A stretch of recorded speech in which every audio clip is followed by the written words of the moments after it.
चल जाए दे चली जा दीदी के घर तो देख ले मैं जा अपन कपड़ा तो सब ले लेली सा और कपड़ा कहां से ले पानी है देख ली सुनो हम नहीं खिले ले बाप रे बाप आज तो हमनी के मौत हो गई कैसे कहत रहे लेकिन के रात में काम तमाम कर देम बताओ तो दीदी आज नहीं रहती जो तो हमनी के एजे ना रहती जो हमनी हमें के आदमी हो ना कुछ ना बोलत रह माई रहती तब नहीं एकदम बढ़िया चली है गाड़ी धरे के बाद गाड़ी में पड़ मत बोली है जवने बुझाई तवने पका पका ना कहनी हमरा भी ठीक बा बढ़िया से चली रउआ अपना के देखी ना तो कहला ही नु हां कि देखी जई ह तो उजी ससुरा हाँ। एकदम झाड़ ओर के रही है ई ना कि घोड़ घासिन मेहरारू लेखा रही है बारखा हुआ के एकदम कोई कही तक देखो कैसन भी है वो कौन कही तो उहे बतिया कहला ही तारा के चलता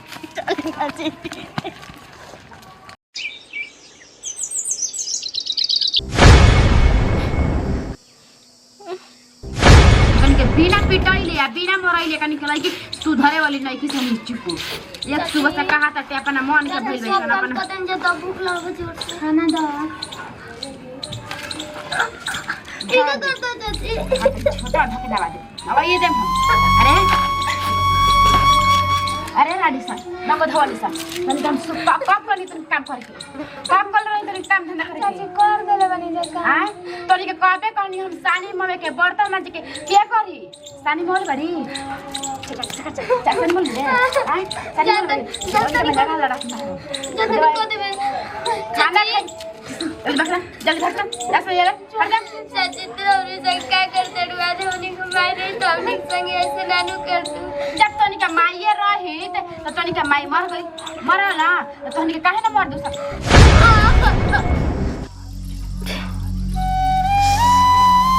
नहीं ये नहीं हो सकता ना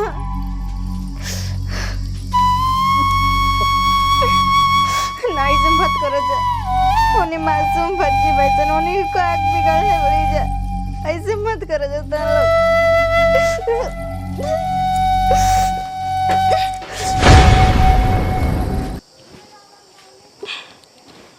का हम सपना देखो तनी ए जी सुनो तनी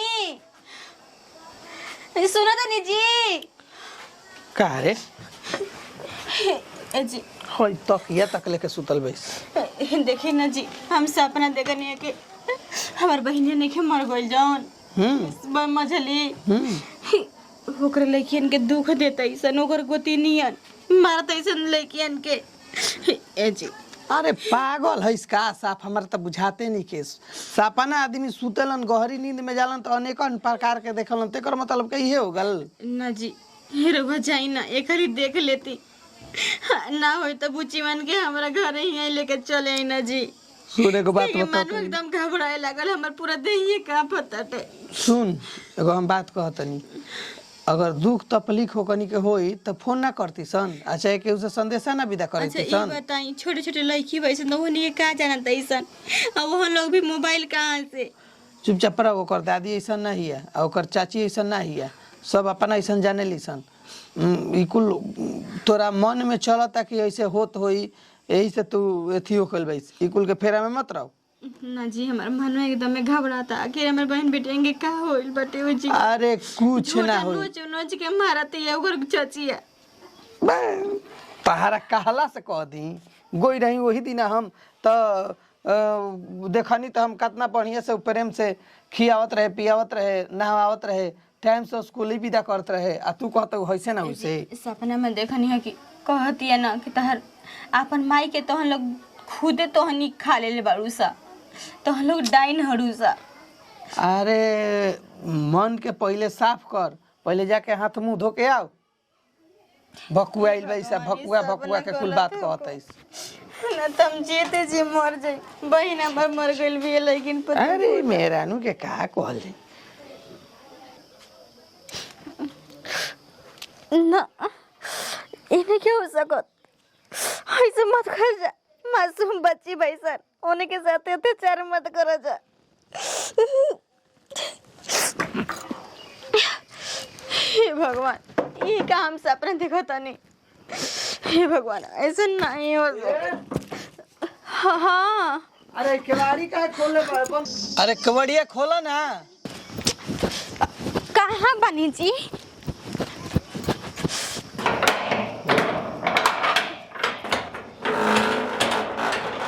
का सुतर केवाड़ी बंद का होगी रे?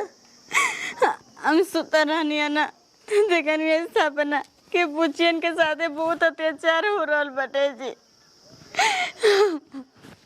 होकर चाचिया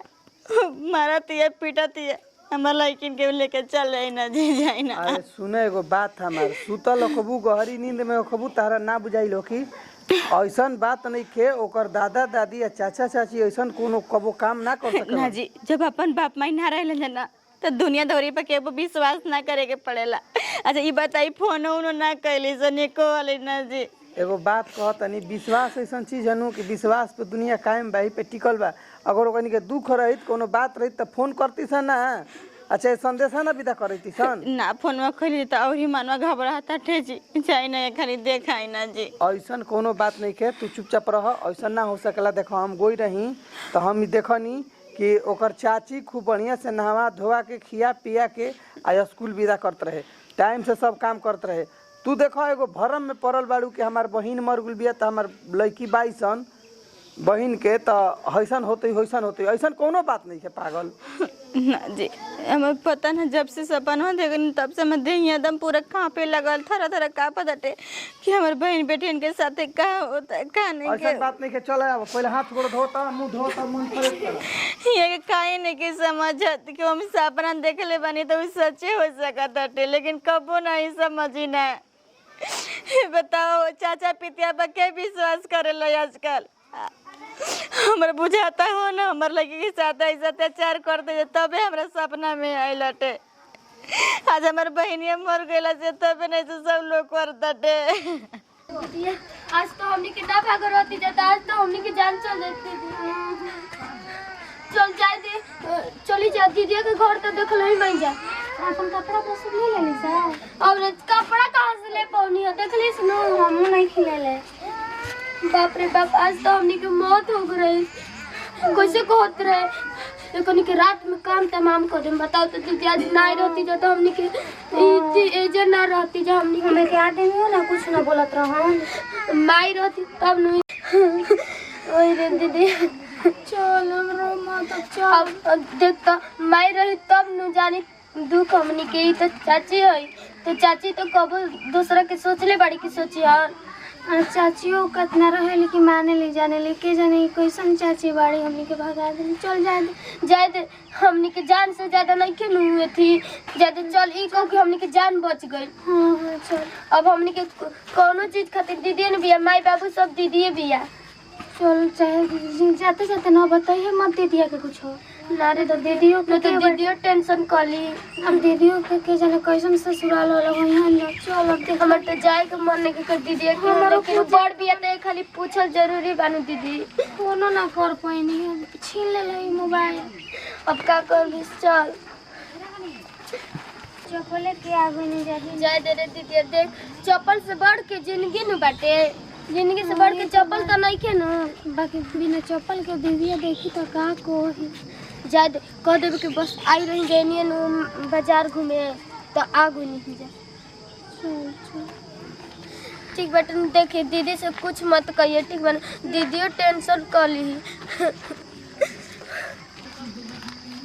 मौसी मौसी चल जाता सब बाहर सहार देवे हो नतिया सब छीट छाट के तो में खुश रह ई करे आ मुचिया का भइल? कुछ ना मौसी बस तोरा के 1.5 दिन के बाद देखन जाए से आंसू गिर। देख मुचिया हमस तो हम लोग छिपावा समझ, आखिर का बात बता लोग हमरा से बतावा सा। कुछ ना मौसी। देख मुचिया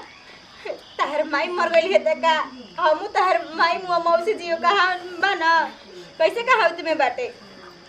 समझ के तहर माई हो आज से हम ही बनी। आखिर का बात बाटे तान लोग हमसे बतावा सा। ना कुछ नहीं के मौसी, कुछ बात नहीं के।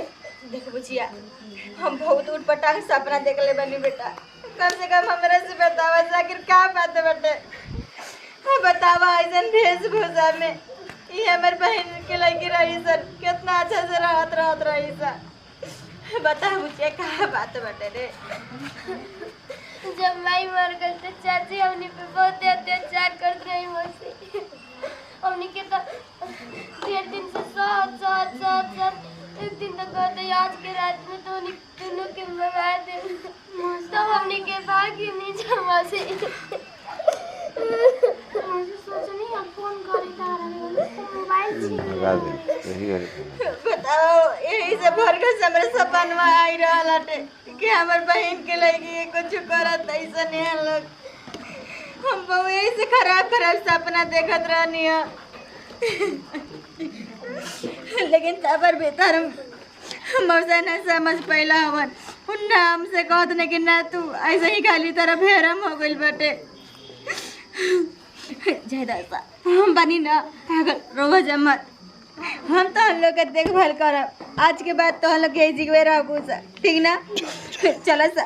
कुछ खा ला सा 4 दिन से नहीं की जगह ले मौसी बतावा ता मांझ के रखा था तो हो या तो खा के रख देता ई तरनाड़ी बिया नु ई गोती नहीं हो दिन रात अपना बहिने के बारे में सोचत रहतिया दिनो रात अपने सोचा कि अपन मर्दहू के भरमा के रखले बिया उ बेटा आज आर कौन करे ना जइता ने घर में मम्मी ए मम्मी काहो बेटी चाह तो नहीं खाए के तो हम चाची के लिए बैसन चाची उनकर बहिनिया रही नु तो उनकर तुम लड़की आई बैसन तो ओ मार फाटल पुरान कपड़ा पहन के आई बैसन उनकर के खूब मुर्गा खिया बताई जोन मोर गल बिया ओकर बहिनिया के लइकिया करे हां रे वो का करे जी गइल बैसन पता ना तू अपना आँखी से देखला है हां हम अभी तो देखले हैं कहां बैसन ओ ये दुआरिया का मुर्गा खियाती है दुआर को अरे बाप रे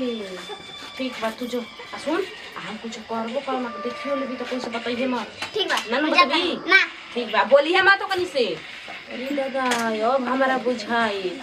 अब आई ना ऊट पहाड़ के नीचे बहुत ढेर दिन से इंतजार करत रहे कि कहिया उ दोनों हमारा भिनु बैलवा भेटा सन तो कनी हम सत्यानाश करे ना हां दीदी यार पेट भर भर के सुता मौसी ए सुता जा ए जगह ठीक बा आ कुछ का टेंशन ना लेनी तार मौसी जिंदा है तार मौसी मर नहीं के गई मोरले वाली सुन मौसी दुखा तक की थी अच्छा ठीक बा दवाई मांगा तनी ठीक मांगा तो लोग सुता सा हमें ठीक काम तनी कर के सनी उनी गोद के आवत है ना तो हम लोग तेल लगा देम ठीक बा दे देती जाते देम ठीक बा मौसी हां तो सुता जा तनी आराम करा जा ठीक बा चिंता मत कर कुछ के मत करी जा हम बानी जिंदा तर मौसी और मौसी कितना नीमन बिया का के दीदी यार हमनी के जानत रही कि मौसी हमनी के भगा दी ना रखे भगवान कर सही हमनी के मौसी सुखी सलामत रहो रे बाप ये कालवा को धरो मुंह तो कोनी देख लिया सब लुका के दम देखो कैसे करा के हम देखता कोनी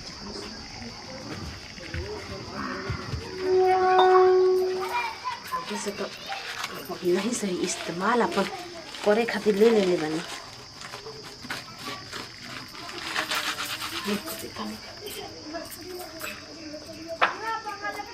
देखो गाड़ी मिला के ना खेलम ना खेले देम खेलवे बिगाड़ दे बाप रे कितना मौका तारी कोई सन कनु बहन बेटिया के अरे मौसी काहे के लाइल बाड़ी तो कम पी लो बड़का बाजार से तू जनी खाती स्प्राइट मंगवाइले भाई जी का स्प्राइट तनी ऐसने गम कइला देख बहुत अपनात रही जितना कमी नहीं आवत न बहन बेटी खाती मरत रही अब तार का मुंगा आवत अभी यो मौसी ठीक रहे लगली ना मौसी संग मिल बहर के रह ताड़ी जे कपड़ा घूमे लगल रहती थी काहे बुझिया पेटवा तू खाए लगल एकलोंगी केन तो खाए लगल आ हमरो तो खाए लगल ई का होता रे दीदी ई का पिया देली का जाने मौसी बोलाओ ना मौसी आ पेटवा आ मुत दुखता मौसी आ ए ई कसरा बोला मौसी मौसी चल हो सानी पानी होइए गोइल बाटे अब जाता नहीं मान खो देवे का रे ओ रोवे लगली सब हमर बहन बेटिया के एकदम ढेर मार देले बाड़ी सब ना का कर रे बचिया मौसी बेटा बहुत दुखाता मौसी पेट दुखाता कपार दुखाता मौसी बहुत जोर जोर से मौसी तो रही है हम जाना तनी कि एथी कइले होई बुस खइलु सन एक बाइगे ओता दिन से खाना मिलत रहे 4 दिन से यही चलते पेट दुखाता तोर मौसी के हम कह के आवत नहीं ठीक बटे तोर पहले से जाए सब डॉक्टर लिया के कहलो अरे आई पेटो दुखाता बर्दाश्त नहीं होत अरे दादा पेटो हो गेल बा खाना हम पूछा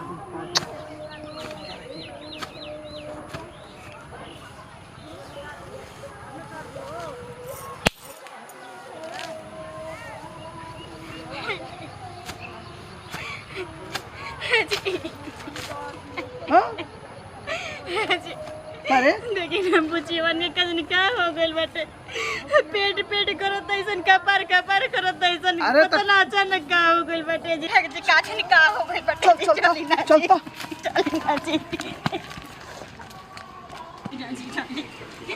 अरे सुन ना सुन हम जात नहीं डॉक्टर के बुला ले बतानी जल्दी लेके आई छी जल्दी हां देखा तनी डॉक्टर साहब के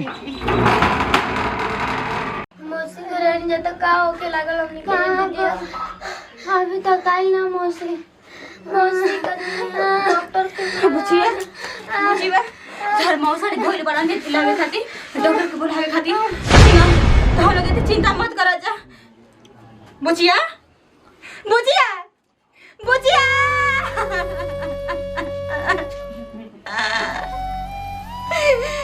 ये भगवान जी कहाँ गए बुचिया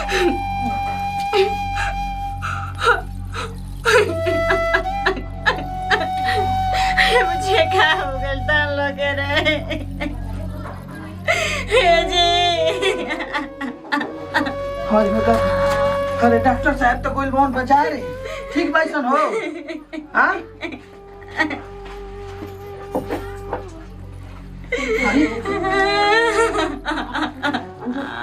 हाय हो दादा